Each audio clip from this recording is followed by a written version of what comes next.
झारखंड की राजधानी रांची के विधानसभा थाना क्षेत्र में जमीन विवाद ने हिंसक रूप ले लिया। जानकारी के अनुसार छोटू खलखो और अरुण बैठा के बीच कहासुनी के बाद स्थिति बिगड़ गई, जिसमें जाकिर अंसारी का पुत्र घायल हो गया। वहीं घटना के बाद पुलिस ने त्वरित कार्रवाई करते हुए 30 नामजद और 15 अज्ञात लोगों के विरुद्ध प्राथमिकी दर्ज की है। अब तक 12 आरोपियों को गिरफ्तार किया जा चुका है, जबकि बाकियों की तलाश में छापेमारी जारी है। प्राप्त जानकारी के अनुसार छोटू खलखो पर पहले से ही हत्या का एक मामला दर्ज है। पुलिस पूरे प्रकरण की गंभीरता से जांच कर रही है और मामले में शामिल अन्य लोगों की पहचान कर उन्हें पकड़ने के प्रयास तेज कर दिए गए हैं। विधानसभा थाना अंतर्गत नया सराय एरिया में 28 तारीख की रात को एक चाकूबाजी की घटना होने की सूचना मिली थी, जिसमें कुछ लोग इंजर्ड थे।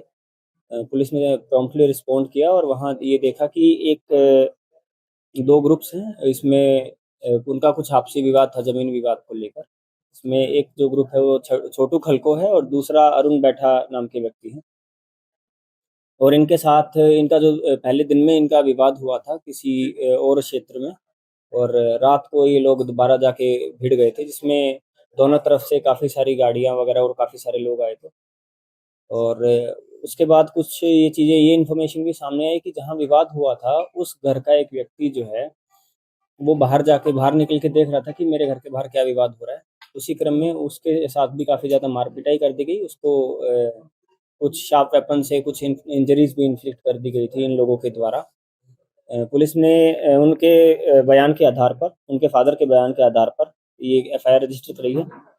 जो इंजर्ड व्यक्ति हैं वो जाकिर अंसारी हैं। जाकिर अंसारी के बेटे जो हैं वो इंजर्ड हैं और उनकी अभी जो कंडीशन है वो अभी हॉस्पिटल में एडमिट है। और उनकी इसमें डायरेक्टली इनडायरेक्टली कोई भी इन्वॉल्वमेंट नहीं थी और एक इनोसेंट हैं वो, जिनको इन लोगों के द्वारा लड़ाई झगड़ा जो इनका चल रहा था उसमें उनको काफ़ी इंजरी इन्फ्लिक्ट करी गई है। इसमें दोनों दोनों ग्रुप्स जो हैं उनके जितने भी लोग हैं, लगभग 30 से ज़्यादा लोगों के ऊपर 30 नेम्ड एक्यूज्ड और बाकी 10 से 15 अननेम्ड एक्यूज्ड के अगेंस्ट एफआईआर करी गई है, जिसमें से 12 लोगों को गिरफ्तार किया गया है। और 2 लोग जो हैं वो अभी हॉस्पिटल में, इन ग्रुप्स के भी जो लोग जो आपस में लड़ाई झगड़ा कर रहे थे उसमें 2 लोग अभी भी हॉस्पिटल में इलाजरत हैं।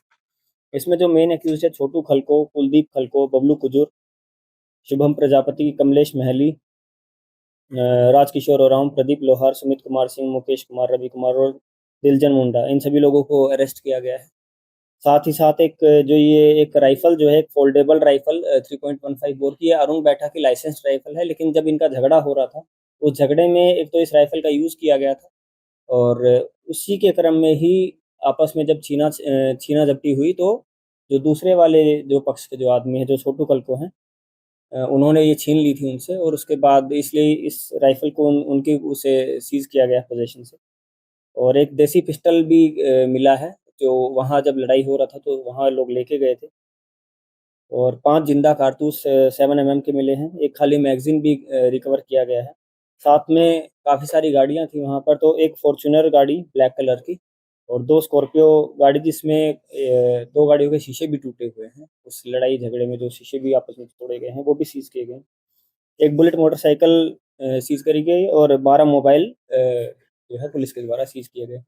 इसमें आगे एक्शन लेते हुए बाकी लोगों की भी गिरफ्तारी करने का प्रयास पुलिस के द्वारा किया जा रहा है। और जो बाकी जो फैक्ट्स हैं, रीज़न्स जो हैं, उनका उन उन बाकी जो एस्पेक्ट्स हैं उन पर पुलिस के द्वारा इन्वेस्टिगेशन किया जा रहा है। चलिए, दोनों पक्ष के बड़े पैमाने पर संघर्ष हो गया। क्या वजह बनी?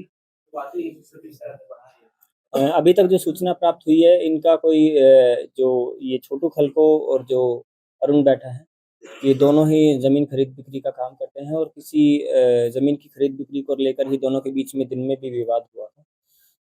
और जैसे रात को फिर ये लोग उसी विवाद वो जो विवाद है इनका, उसने एग्रेसिव रूप ले लिया और उसी क्रम में इनका जो झगड़ा हो रहा था उसके बाद ये पूरा मारपीट का जो एपिसोड हुआ है, वो उसी का ही रिज़ल्ट। तो खलको पहले हत्याकांड में अ, हाँ जी, ये लोग ये छोटू खलको पहले भी जेल जा चुके हैं और इसमें से कुछ लोग जो हैं उनका भी कुछ लोगों का आपराधिक इतिहास रहा है। और जो बाकी जो इनके ऊपर जो विधिवत कार्रवाई है वो पुलिस के द्वारा की जाए।